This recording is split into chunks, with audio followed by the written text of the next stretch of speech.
It is now my pleasure to welcome, like I said, our final presentation of the day. I have got Monika, Brunner? Perfect. Monika Brunner and Roger Shoreman, who will be presenting on building a credible case on damages. So a little bit of information on our presenters. Monika Brunner is the Director of National Health Team at Bayshore Healthcare. She has been with Bayshore for the last 21 years and has worked exclusively with insurance companies across Canada, including extended health insurers, auto insurers, and workers' compensation boards. Monika is responsible for reviewing medical documents and reports and making recommendations based on those reports for the level and amount of care each client requires. With her wealth of experience, she can review medical reports and assessments and ascertain what tasks require the skill level of an RN, an RPN, a PSW, or an RSW. Roger Shoreman has more than 47 years experience. Wow, Roger.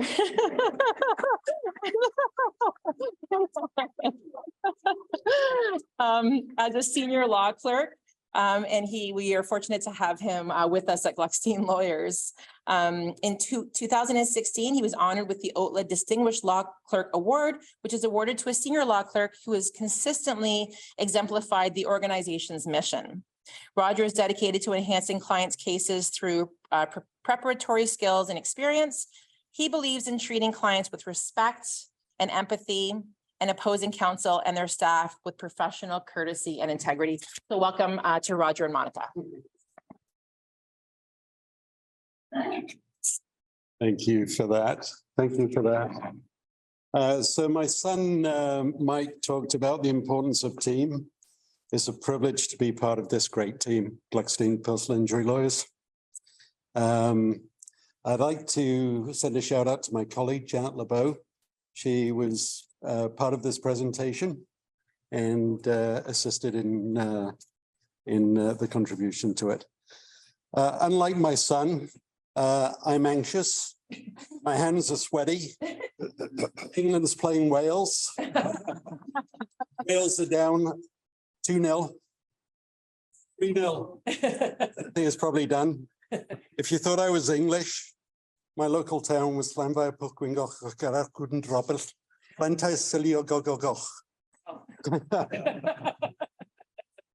only thing between you and the cocktail hour is me and Monika. It's going to be brief.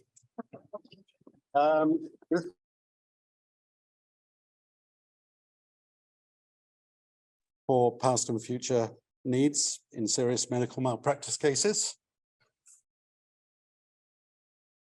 And so, in considering your approach to future care, it's still important to heed the words of the Supreme Court of Canada in the trilogy. So a plaintiff has no duty to mitigate damages in the sense of being forced to accept less than the real loss. An award of damages must be moderate and fair to both parties. Reasonableness means what can be provided in the home environment. The plaintiff cannot be forced to accept less.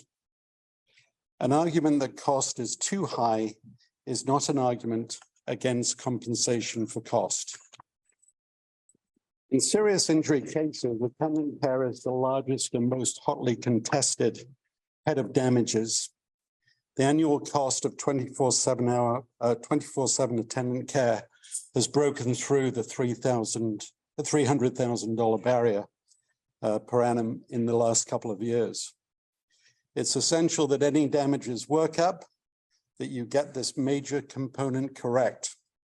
We should also keep in mind that our job on the plaintiff side is not to build our damages claim to the highest possible number. We should be reasonable and we should not overreach. These cases need to be built sequentially, and it's critical that you build a solid foundation for your life care planner to base their opinion on. There's a number of you here today. Thank you for coming. A future care claim is based on essentially 3 components. First, how many hours of attendant care is required each day? Second, What are the qualifications of those people needed to provide the level of care medically necessary? Third, what is the hourly rate of the appropriately credentialed care providers? Do not take shortcuts on your damages case, and make sure that you retain experienced and competent experts. Many of you are here today. By not following the sequence, your experts' opinions will be compromised. The defense future care expert, let's call her Angela, is going to challenge and undermine every expert of your attendant care claim, including level and quantum of care. What is extraordinary parental care? Use of non-agency, use of underqualified personnel, such as nannies, particularly in nighttime care, and the use of social services. In obstetrical negligence cases, we're usually quantifying the damages of a child who has cerebral palsy.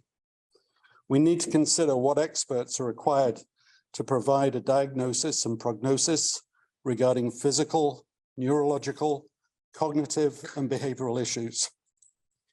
These reports will provide the foundation for the life care planner. They are critical and they require a review of the medical records and in-person assessments. Some of these experts do not understand that their role is purely to provide a damages foundation. Make sure that they stay away from the area of causation. It's totally separate. Slide number 2. In assessing the damages in these cases, the following guiding principles should be kept in mind. Compensation for pecuniary losses should be full. Where a home environment is favored, the damages are based on what is reasonable within that environment. A home environment would be salutary to the health of the injured plaintiff and productive of good effects. It cannot be unreasonable for a person to want to live in a home of their own. There is ample authority for saying that dedicated wives or mothers, I guess husbands, who choose to devote their lives to looking after disabled relatives are not expected to do so on a gratuitous basis. The focus of an assessment of damages must be on the injuries of the innocent party. It is inconceivable that any reasonably minded person of ample means who would not be ready to incur the expense of home care rather than institutional care. We saw what happened in group homes during COVID, if funds are available. The standard to apply is not merely provision, but compensation, i.e., what is the proper compensation for a person who would have been able to care for themselves and live in a home environment had they not been injured? The answer must surely be home care. It's critical that the foundation experts identify the complex deficits which your client has. These include the type of cerebral palsy, any emotional and behavioral deficits, cognitive and communication deficits. It's also critical that your neurological expert is able to assess the level of function using the gross motor function classification system, which was talked about in Dr. Rumney's presentation. The GMFCS describes gross motor function in children with cerebral palsy on the basis of their self-initiated gross motor function, with level 1 being the least impairment of motor function and level 5 being the most severe. This will be a significant factor in the determination of the level of care provider required and the quantum of care. It is recommended that the life care planner is an occupational therapist or works in conjunction with an occupational therapist in assessing the client's functional disabilities and needs. Minimum experts to assess attendant care requirements where there are no behavioral issues would be a pediatric neurologist, an occupational therapist, or an occupational therapist life care planner. It's critical that your foundation experts and life care planners address the quantum and level of care and understand that there are medical grounds for certain levels of care being insufficient, such as the requirement of controlled acts during the course of daily care, such as medication administration, or consider the benefits of an RSW rather than a PSW for certain activities. In assessing attendant care, your expert must assess not only future care, but past care, as this will likely be significant. Once the life care planner has provided their opinion, it's important to close the circle. Richard has drummed this into us. The neurologist, physiatrist, psychologist needs to endorse the recommendations. We also recommend retaining an agency expert to review all the records and reports and provide their opinion on what care an agency would recommend and the associated costs. The cost of healthcare providers has risen immensely in the past few years, and the demand exceeds the supply, and it's likely that rates will continue to increase significantly in the future. We think a key expert on the level of care requirements and hourly rates is an agency's preference. It's my pleasure today to introduce Monika Brunner. Monika is the director of the National Healthcare Team at Bayshore Healthcare. In her role, she has been responsible for reviewing medical documents and reports and making recommendations on the level and amount of care the client requires. So Monika is going to present the evidence that she can provide. We believe that this is critical evidence when faced with a defense expert who minimizes every component of attendant care needs and costs. Key evidence that she also provides is the historical increases in healthcare providers' hourly rates and the current rates. This, we submit, is far more persuasive to the court than a health economist report. Monika is a key expert in catastrophic damages workup, and her opinion independently supports and protects the opinion of the life care planner. Monika. Like that was a big buildup. Hi, everyone. There we go. I think most of you got the introduction. Monika and I work at Bayshore. Our role at Bayshore, my role at Bayshore for the last 21 years is to work primarily with insurance companies and actually to minimize the cost of care for patients. One of the things we do is that very often when someone's trying to ascertain services through their extended healthcare policy, they can go to their physician and ask for a letter that goes to the insurance company requesting 24-hour care. My job is to say why, if the policy only covers RN or RPN level of care, why they don't meet those requirements. Ultimately, that's what our team started as originally. So we can talk about if a policy only covers the nursing level of care, why they wouldn't qualify for 24-hour support, and they would only need the level of an attendant care. That's essentially what our team does on the insurance side of the business. On the other side, we have large contracts with the government, and that's across Canada. So we do know the LIN supports in every area. We know the LIN guidelines. I'm using LIN. I understand it's an outdated term. It changes all the time. I just got off CCAC. We know the legislation for the government home care programs as well. So we're very well versed on what a client can access through the government home care programs versus what they can access through their insurance policies and work within them. I'm going to flip, I apologize.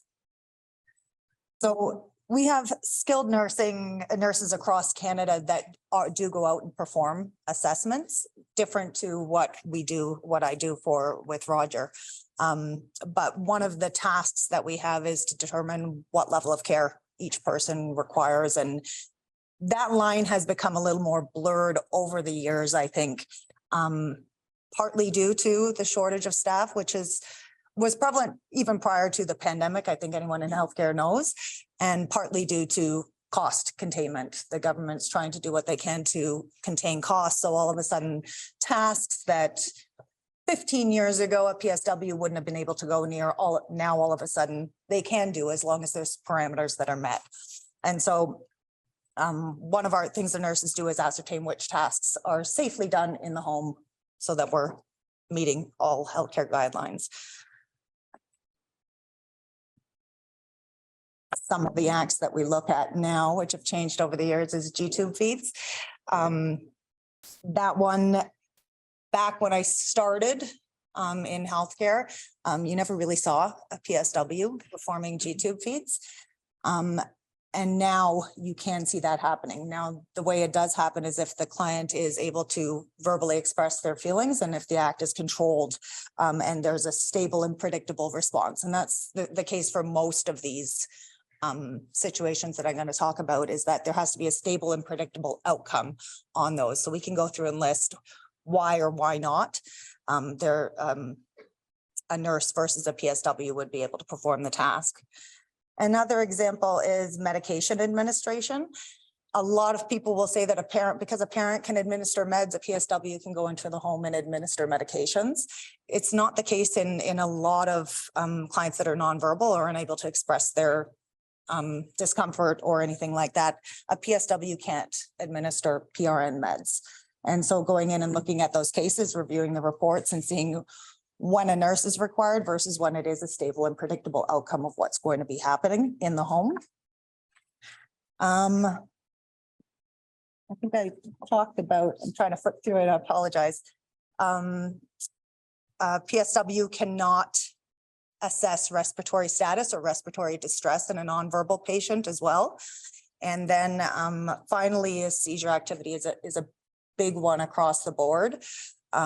Just because a parent is able to ascertain and administer the meds after a seizure, if they are, a lot of doctors will prescribe medications to be administered, after at the onset of the seizure. And then a lot of people will say it's a predictable pattern with the medication that's to be administered in the case of a seizure before you call 911.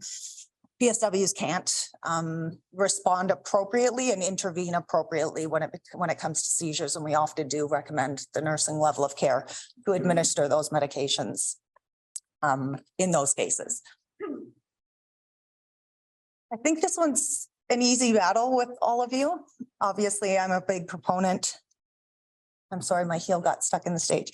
A big proponent of home care services, but a lot of people indicate that institutional care is a viable option for children.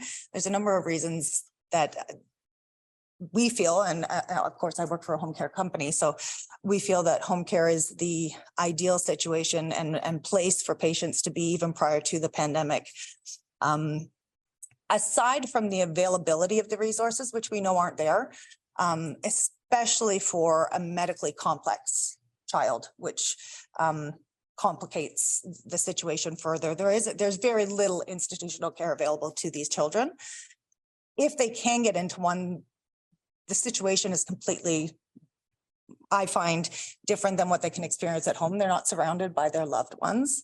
Number one, they have no choice of who they're living with or who's in the room next door and the behaviors of that person next door, which can often be triggers or disruptive to their own situation. They have no control or say in who's providing their care.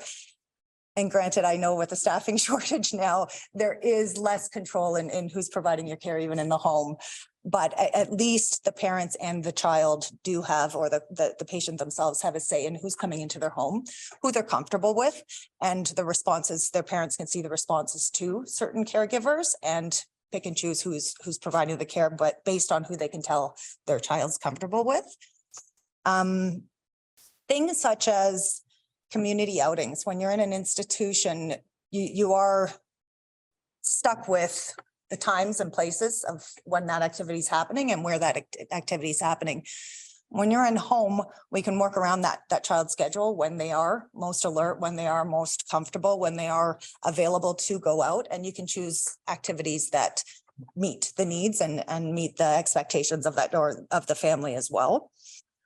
And I think the pandemic solidified, for the most part, why institutional care was a challenge. And I have a quote, I don't know if anyone can read it, but during the pandemic, seniors receiving care at home have been able to receive high quality care without concerns that they will be infected by other residents, or the fear and anxiety that comes with unsafe living conditions, sharing rooms or bathrooms, inadequate staffing, lack of visitations and social interaction from family members and friends. That one was a huge one for us at Bayshore. We do have some children that go into facilities and that we provide staffing in the facility as well. And families not being able to see their loved ones, especially when they're young children during the pandemic, was really, really difficult to watch. Home care has this was from the Canadian Institute for Health Information, so pertain to seniors, but the people that were home were much safer. And I think that went across the board than anybody who was in a facility. Hourly rates of service. I think I have, actually, I'll skip over to the slide that, and it's difficult to see, I do apologize. You can see historically, we're looking at the CPI rates across the board, and this is from 2015. I did it when I started at Bayshore. So from 2006 to 2022, CPI is the line on top, the orange line. I don't know if you can tell if it's orange from there. The line on top. Historically, healthcare rates haven't coincided with CPI, and a number of reasons for that. And this is on the private side of the business. A number of reasons for that is because the market wouldn't allow for it. We were kind of stuck, we were dictated by what the market could pay for our services. I think we all agree they were underpaid, and that's why we're in the predicament we are now, but we were stuck at that. If you look in the last 2 years during the pandemic, all of a sudden, we're making a massive increase, and the shocking increase in both PSW and nursing care has been something we haven't seen before. And this is on the private side of services as well as government. That's a combined average, was the easiest way to do it. So the government allowed the increase. I think everybody knows. I keep falling into a crack, so I'm going to move. Everybody. Thank you. Everybody knows that the government did top up nurses and PSW rates for a short time. I think they still are on the PSW side of things, but it has allowed for a massive increase in pay to staff, which was very much appreciated for all of us. But it also has made private services a little bit more difficult to afford and to come by. On the other side, you see the cost of 24-hour attending care, and we stayed stable at, and my numbers, I do apologize that it's hard to read, at around $200,000. And we are up, and I do think by the end of 2023, we'll be up at $400,000 a year for attendant. That's 24-hour attending care services. So you see the massive increase in a very short period of time. Again, warranted, I think, but it is a shocking increase from where we were.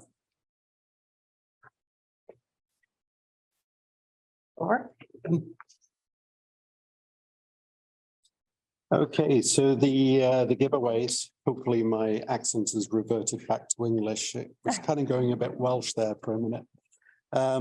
Okay, so work up damages sequentially, provide a foundation to your future care experts, get their recommendations endorsed and supported. Make sure your life care planner is an OT or works in conjunction with one, as a functional assessment is critical. Obtain all the treating medical providers' records and school records, and fully brief the foundation experts. That would be the neurologist, physiatrist, psychologist, speech language, pathologist, physiotherapist, and also provide the parents' discovery evidence. And a word of caution, school records often portray children in these programs with the IEP at a higher level of functioning than they actually are. Provide the same materials and the foundation experts' reports to your life care planner, and ensure that they carry out an in-person assessment. Critical. Let's